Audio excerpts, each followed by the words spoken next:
So hello guys, most welcome back to our YouTube channel Gyan with Sachin. तो दोस्तों, आज के इस कंप्लीट वीडियो में हम बात करेंगे पॉलिटेक्निक फोर्थ सेमेस्टर 2025 के कॉमन सब्जेक्ट एनर्जी कंजर्वेशन के बारे में। एनर्जी कंजर्वेशन के हम उन इम्पॉर्टेंट क्वेश्चन को डिस्कस करने वाले हैं जो 2025 के प्रोस्पेक्टिव से इम्पॉर्टेंट हैं। तो चलिए बिना देरी किए अपनी इस वीडियो की शुरुआत करते हैं और एग्ज़ाम में आने वाले टॉप 10 इम्पॉर्टेंट क्वेश्चन को आप सभी के साथ डिस्कस करते हैं। अगर आपने ज्ञान विद सचिन मोबाइल एप्लीकेशन को नहीं डाउनलोड किया है तो डाउनलोड कर लो, क्योंकि यहीं पे नोट्स की पीडीएफ और पीवाईक्यू पेपर आप सभी को मिल जाएंगे। अब नोट्स की पीडीएफ जो है मेरे प्यारे साथियों, एनर्जी कंजर्वेशन की अलग से है, ठीक है, अलग से रखी हुई है। और फोर्थ सेम मैकेनिकल इसकी अलग से रखी हुई है। तो आप चाहें तो दोनों अलग अलग आप ऑप्ट कर सकते हैं। जिनकी ब्रांच मैकेनिकल नहीं है वो एनर्जी कंजर्वेशन को सेपरेट तरीके से ऑप्ट कर सकते हैं। तो चलिए एनर्जी कंजर्वेशन के टॉप 10 इम्पॉर्टेंट क्वेश्चन को हम डिस्कस करेंगे। फर्स्ट ऑफ ऑल मैं एक चीज़ बता दूं कि आपको यहाँ पर टोटल क्वेश्चन जो मिलेंगे वो एनर्जी सेविंग को लेकर के मिलेंगे। किसको लेकर के? एनर्जी सेविंग को लेकर के। यानी आपको बताना है कि किस तरीके से हमारी ऊर्जा जो है वो अधिक से अधिक बचत में आए, ठीक है। तो मोटा मोटी सारे क्वेश्चन इस पे ही आएंगे। अगर मैं बात करूँ एक पहले क्वेश्चन की जो काफ़ी इम्पॉर्टेंट बन जाता है, ठीक है, वो होता है एनर्जी के बारे में आप सभी को बताना। आप एनर्जी कंजर्वेशन पढ़ रहे हो तो एनर्जी के बारे में डेफिनेशन पूछ सकता है और इसके क्लासिफिकेशन को पूछ सकता है। तो ये मैं एडिशनल यहाँ पे इम्पॉर्टेंट क्वेश्चन के दृष्टिकोण से नहीं, इसको मैं एक अलग तरीके से कह रहा हूँ, इसका आना सबको ज़रूरी है, ठीक है। ये कभी भी बन सकता है, इसमें कोई भी लॉजिक नहीं बनता है, ठीक है। तो ये आपको आना चाहिए। बाकी मैं बात करता हूँ आने वाले क्वेश्चंस के बारे में। तो जलवायु पर ऊर्जा उपयोग के प्रभाव की व्याख्या करिए। पहला क्वेश्चन आप सभी के लिए है कि आपके क्लाइमेट पर एनर्जी किस तरीके से यूज़ हो रही है, ठीक है, और उसका इफेक्ट क्या पड़ रहा है, ठीक है।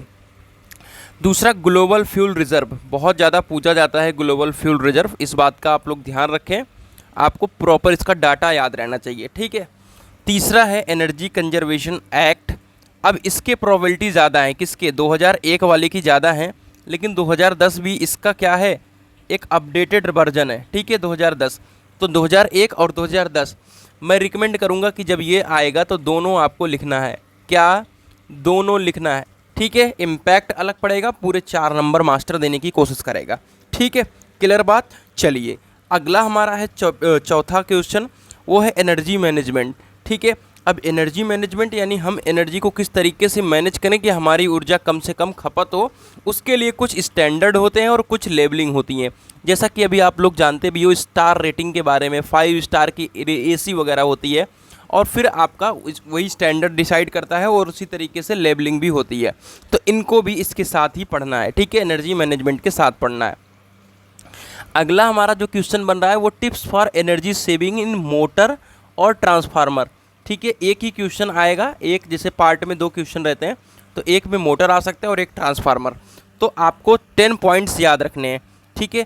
अब जब एनर्जी कंजर्वेशन का नोट्स आप परचेज करोगे तो 10 पॉइंट्स मैंने बहुत प्यार से बना रखे हैं इन सबके, ठीक है, और आपके 5 नंबर वहाँ से फिक्स हो जाएंगे। तो इसके लिए मैं कहूँगा कि एनर्जी कंजर्वेशन का नोट्स जा करके अपने ऐप से ऑप्ट कर सकते हो। अगला है energy tips for energy saving in pump और कंप्रेशर में हम किस तरीके से एनर्जी को सेव कर सकते हैं। इन दोनों टॉपिक को अलग अलग पढ़ना है, 10 पॉइंट्स इसके अंदर लिखने हैं। डीजी सिस्टम आप सभी जैसे कि जान ही रहे हो डीजी सिस्टम के बारे में, कि आपकी जैसे लाइट कटती है फिर ऑटोमेटिकली ये ट्रांसफ़र हो जाता है इसकी पावर सप्लाई डीजी सिस्टम के साथ, और फिर अपना जो डिवाइस रन कर रहा है वो रन करता ही रहता है। जैसे भी लाइट आएगी तुरंत ये फिर से लाइट पे कट हो जाता है। तो वो उसके बारे में आपको बताना है, ठीक है। अगला एनर्जी ऑडिट, एक क्वेश्चन फिक्स है, चाहे आपका फॉर्मेट पूछ ले चाहे एनर्जी ऑडिट के बारे में पूछ ले, सबको मिक्स करके आपको लिखना है। ऐसा नहीं है कि आपको सिर्फ फॉर्मेट लिखना है। एनर्जी ऑडिट आ गया तो आपको फॉर्मेट, उसकी उपयोगिता, सब कुछ एक में डालना है, कम से कम 2.5 पन्ने में। को जनरेशन और वेस्ट हीट रिकवरी, ठीक है, वेस्ट हीट रिकवरी एक टॉपिक है, इन दोनों को साथ में आप पढ़ना है। दोनों साथ में पढ़ोगे, दोनों चीज़ें सेम है, बस छोटा सा माइनर सा डिफरेंस है, इसलिए दोनों को मिला करके लिखोगे, बहुत प्यारा नंबर मिलेगा।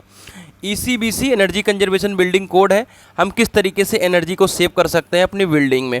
जैसे हम अपने छत के ऊपर क्या लगा सकते हैं, पैनल, सोलर पैनल लगा सकते हैं। जो बाहर से ऊष्मा आएगी वो तो पैनल पे गिर के बिजली तो बनेगी, 4 डिग्री टेम्परेचर और कम कर देगा कि आपके घर में गर्मी कम जाएगी। एलईडी बल्ब का यूज करना है, ऐसे हमें रोशनदान यूज करना है जिससे हमेशा लाइट वगैरह आती रहे। ऐसे जगह पे हमको एसी नहीं लगाना है जहाँ पे दरवाज़ा खुलता रहे। इन सब के बारे में, एनर्जी सेविंग के बारे में बात करना होता है। बहुत ईजी सा टॉपिक है। तो ये है एनर्जी कंजर्वेशन का टॉप 10 इंपॉर्टेंट क्वेश्चन। नोट्स जा करके ले लीजिए और अपनी तैयारी को बहुत अच्छी तरीके से कीजिए। मिलते हैं एक नई वीडियो के साथ, तब तक के लिए bye bye, take care, love you all.